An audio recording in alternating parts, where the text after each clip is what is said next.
경제신식 네트워크 이병태입니다. 2주의 경제 현안, 광주형 일자리에 대해서 말씀드려 보겠습니다. 최근에 광주시와 현대차 지역의 민간단체들이 드디어 광주에 새로운 자동차 생산 공장을 만들기로 합의를 했습니다. 그 계획에 따르면 현대차는 경영 SUV를 위탁 생산하게 되고 매년 7만 대에서 10만 대 정도를 생산한다고 합니다. 광주형 일자리에 대해서 정부와 광주시장, 광주시는 사회적 대타협에 의해서 우리나라 경제 문제를 해결할 수 있는 획기적인 일이라고 자랑을 하고 있습니다. 자, 첫 번째, 이 회사는 놀랍게도 광주시가 일대 주주가 되는 공기업이 됩니다. 지방 공기업이 됩니다. 그럼 자동차 생산을 공기업이 하는 경우가 어떤 경우일까요? 자동차를 공기업이 생산했던 나라들이 있습니다. 통독 전에 동독이 그렇게 했고요. 공산국가였기 때문에. 북한의 평화자동차가 그렇게 외부하고 합작해서 공기업으로 운영이 됩니다. 우리나라가 실패한 대우그룹이 우즈베키스탄에 가서 대우자동차를 만들 때 우즈베키스탄 정부하고 합작 공기업으로 시작을 했습니다.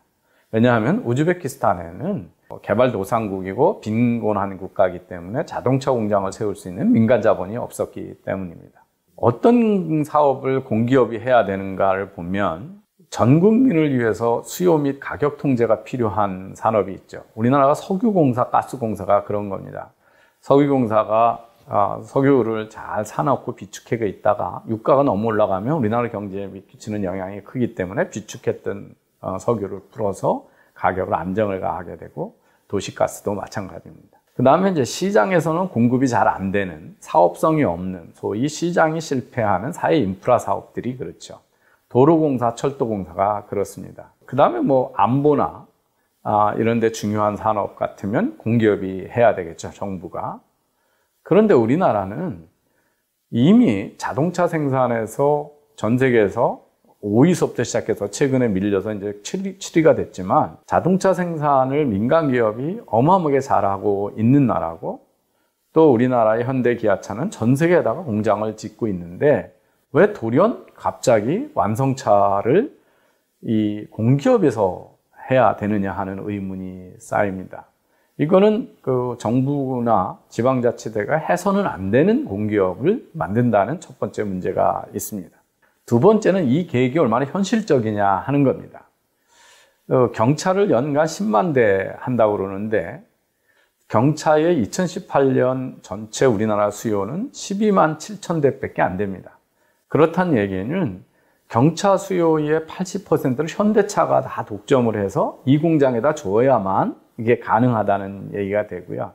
그렇지만 사실은 기아차가 이 합작에 합의하고 있지 않는 기아차가 이미 모닝, 레이 등 내수의 경차 시장의 65%, 66%를 이미 차지하고 있습니다. 그 다음에 더 문제인 것은 내수 차량 수요 중에서 경차의 비중이 계속 하락하고 있다는 겁니다. 그러니까 줄고 있다는 거죠. 전체 판매 대수의 경차의 비중이 12년에는 13.2%였는데 18년에는 7%로 급락을 했습니다. 자동차 시장의 동향을 보시면 지금 유가가 무지 낮아졌고 세계 경기가 좋기 때문에 사실은 그 큰 SUV 차량으로 많이 가고 트럭 쪽으로 이동하고 있고 대형차로 이동하고 있기 때문에 경차 SUV들은 경차 차량의 그 수요는 줄고 있습니다.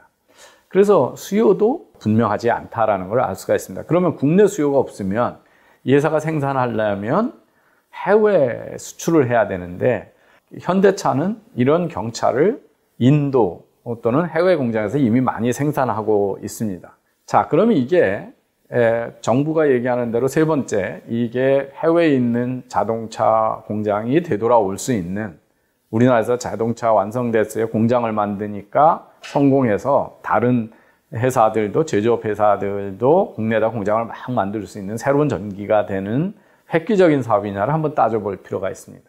광주 현대차 공장이 경쟁해야 될 첫 번째 경쟁 상대 공장자는 현대차가 첸나이라고 하는 도시에 세운 인도의 공장입니다. 현대 첸나이는 현재 캐파가 65만 대, 그런데 실제 생산은 74만 대를 해서 캐파보다 이미 거의 110%를 생산하고 있는 공장입니다. 거기에 최근에 지난해 말에 현대차는 인도의 주정부한테 추가로 2조 원을 여기다 투자해서 10만 대를 증설해서 75만 대로 캐파를 늘려놓고 실제는 훨씬 많은 대수를 생산하기로 했습니다.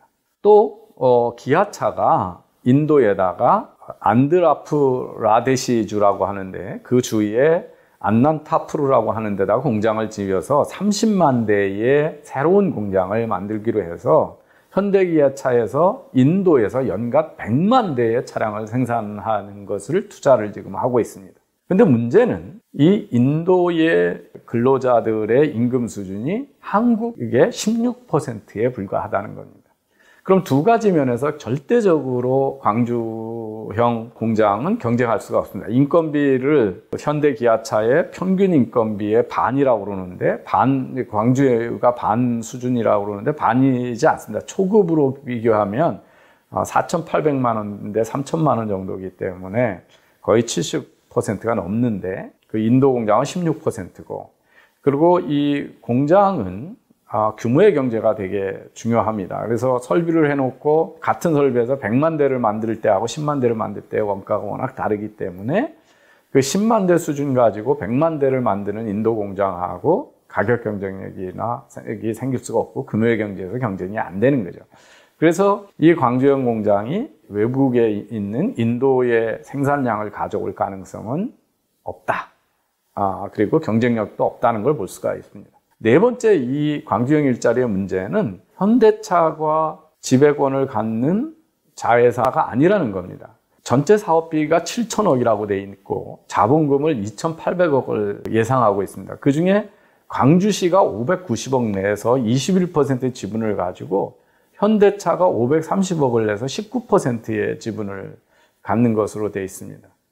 거기에 그래서 나머지 지역 주민이나 기업, 공공기관이 1,680억을 추가로 투자를 해서 자본금 2,800을 만든다고 그러는데 이게 60%에 해당하는 돈인데 이걸 누가 투자할 건지 모르겠습니다. 광주시에서는 광주 시민들의 지역에 대한 사랑에 호소해서 10% 정도를 시민 주주로 168억을 모집하겠다고 했습니다. 그래 봐야 나머지 1,500억을 어디서 누가 투자를 해야 되는데 투자를 누가 할지 모르겠습니다. 이 회사에 아무리 봐도 이 회사가 이익을 낼 거라든지 독자적으로 상장할 가능성은 지극히 적은 회사인데 투자에 대한 수익성이 보장이 안 되고 있죠. 그리고 이제 7천억 중에 자본금이 2,800억이면 나머지 차입금이 한 4,200억이 있어야 되는데 이걸 산업은행하고 금융권이 된다고 합니다. 일반 금융회사가 관치에서 정부가 압력을 가하지 않으면 정상적으로 여기다 투자할 가능성이 적겠죠. 그렇다면 결국 산업은행이나 중소기업은행 같은 국책은행들이 돈을 낼 것으로 보여서 지극한 관치금융에 아주 무책임한 공적 자금 투자가 예상이 됩니다. 근데 여기에 왜 현대차는 자기네 완성차를 만드는 회사에다가 일대 주주가 되지 않겠다고 그랬을까요? 이거는 경쟁력이 없기 때문에 경영권을 포기했다고 볼 수밖에 없습니다. 그리고 이 회사에 그래서 어떻게 운영을 할 거냐면 노사 책임 경영을 하겠다. 이게 노사가 같이 경영을 한다. 이게 이제 그 북부 유럽에서 스웨덴 같은 그 사회주의자들이 잠시 했던 그런 모형인데 결국은 주인 없는 기업이다 하는 겁니다. 그래서 이 회사가 잘 될 리가 없죠. 주인 없는 기업이고 책임지지 않는 기업이기 때문에 그렇습니다. 다섯 번째 문제가 이게 정상적인 생산이 품질이 보장이 되면서 될까 하는 의문입니다. 일반 국민들은 잘 모르시는데 현대기아차는 전 세계에 많은 공장을 가지고 있습니다. 그리고 그 공장을 사실은 양재동에 있는 본사에서 위성 방송을 통해서 실시간으로 라인을 다 모니터링을 합니다. 그리고 문제가 생기면 인도 공장에는 숙련된 근로자가 그렇게 많지 않기 때문에 현대기아차에서 수십 년 동안 자동차 생산을 해왔던 분들이 문제가 된 기계를 현지에 있는 방송 카메라가 가까이 갖다 들이대면 양재동에서 어떻게 고치라는 지시를 해서 라인을 관리하는 일관된 체제를 가지고 있습니다. 그런데 광주 공장은 이 체제 안에 들어갈 수가 없습니다. 그것은 바로 하도급법 위반이 됩니다.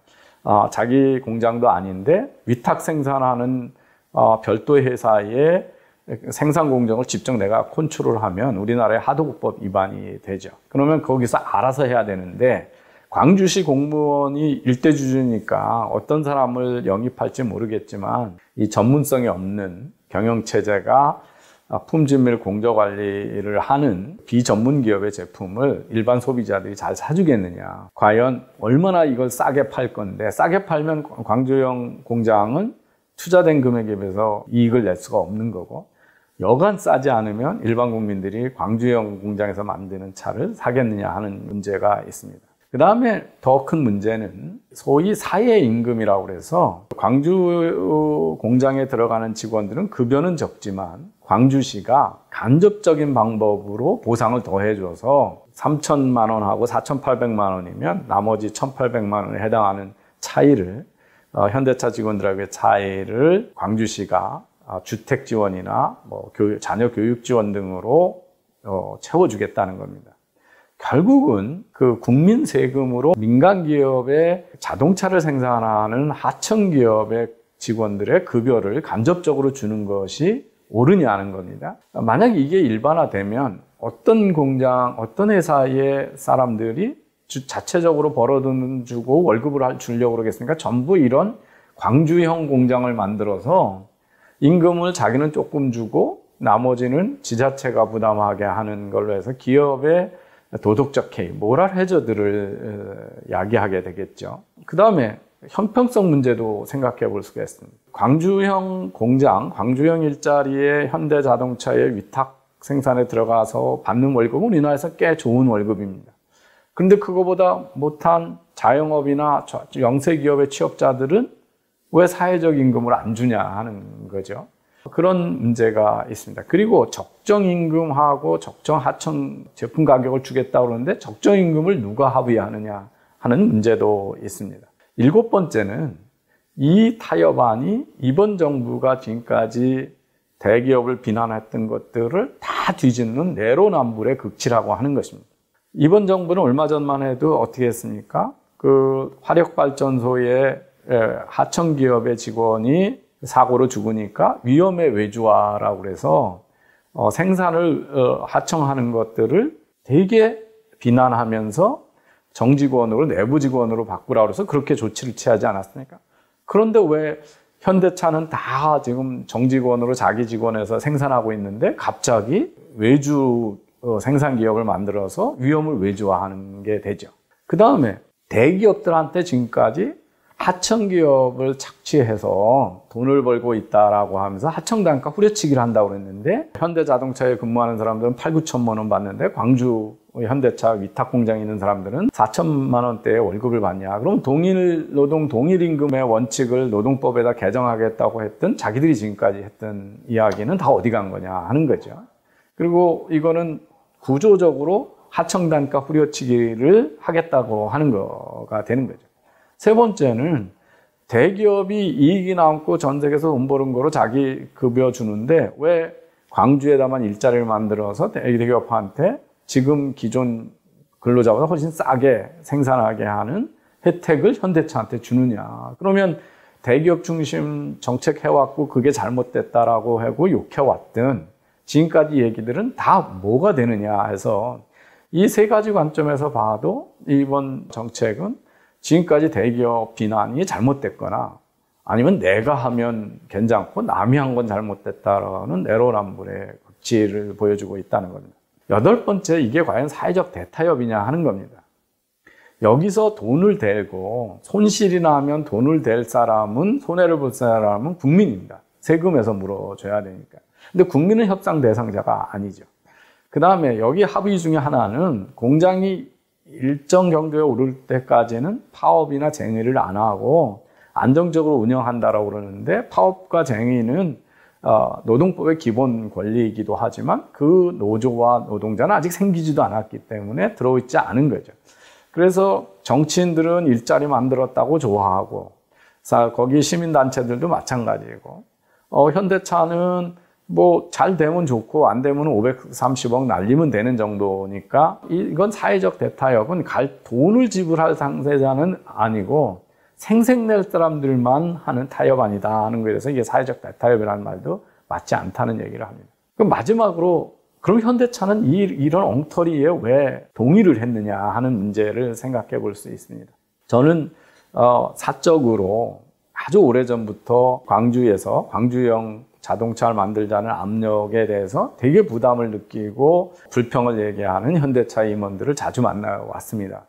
그런데 왜 했을까요? 이 530억은 사실은 현대차가 사회공헌하는 돈은 큰 돈이 아닙니다. 그런데 최근에 현대차한테 좋은 소식이 몇 개 있었죠. 뭐가 있습니까? 수소경제에 정부가 어마어마한 지원을 해주겠다. 수소차 개발하는 거는 지금 현대차하고 기아차밖에 없습니다. 그 다음에 지금 한전부지를 사가지고 거기에 글로벌 비즈니스 센터 GBC 건설을 지어가지고 그 105층 규모의 우리나라에서 제일 큰 건물을 짓겠다고 그랬는데 4년 동안 공사를 못했었는데 이번 정부가 그거 빨리 해서 경제 활성화하겠다고 그러면서 곧 사업지를 이제 뜰 수 있게끔 해주겠다고 그랬습니다. 즉 이게 우연일까요? 이번 정부가 갑자기 왜 현대차한테 특혜를 주는 일들이 이렇게 많아졌을까? 저는 이 광주형 일자리는 그거에 대한 대가다 이런 의구심을 떨쳐버릴 수가 없습니다. 이런 관점에서 오늘 광주형 일자리라고 하는 거에 9가지 문제점에 대해서 말씀을 드렸습니다. 감사합니다.